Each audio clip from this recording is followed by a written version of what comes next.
Taste the Daily. Tenkasi மாவட்டம் புளியங்குடி அருகே உள்ள நாரணப்பேரி குளத்தில் கழிவுநீர் கலப்பதால் துர்நாற்றம் வீசி தொற்றுநோய் பரவும் அபாயம் ஏற்பட்டுள்ளது. கடையநல்லூரை அடுத்த புளியங்குடி பேருந்து நிலையம் அருகே உள்ள நாரணப்பேரி குளத்தில் வடகிழக்கு பருவமழையால் தண்ணீர் அதிகம் உள்ளது. இந்த நிலையில் மர்ம நபர்கள் சிலர் குளத்திற்குள் இறைச்சி கழிவுகள், பிளாஸ்டிக் பொருட்கள் மற்றும் குப்பைகளை கொட்டுவதோடு சாக்கடை கழிவுநீரும் கலப்பதால் சுகாதாரக்கேடு ஏற்படும் அபாயம் உருவாகியுள்ளதாக வேதனை தெரிவிக்கும் பொதுமக்கள் ஸ்டாலின் அரசின் மாவட்ட நிர்வாகம் குளத்தை சீரமைக்க வேண்டும் என கோரிக்கை விடுத்துள்ளனர்.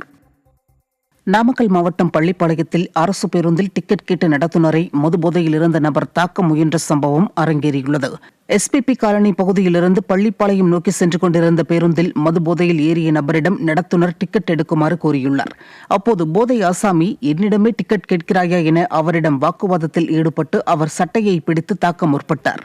விடியா திமுக ஆட்சியில் மது போதையால் நிகழும் குற்றங்கள் அதிகரித்து வருவதாகவும் அரசு ஊழியர்களுக்கு கூட பாதுகாப்பில்லை என்றும் மக்கள் குற்றம் சாட்டுகின்றனர்.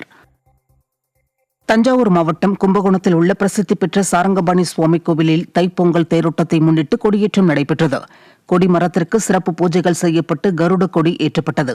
இந்நிகழ்வில் திரளான பக்தர்கள் கலந்து கொண்டு ஸ்ரீதேவி, பூமிதேவி தாயார்களுடன் எழுந்தருளிய சாரங்கபாணி சுவாமியை தரிசனம் செய்தனர்.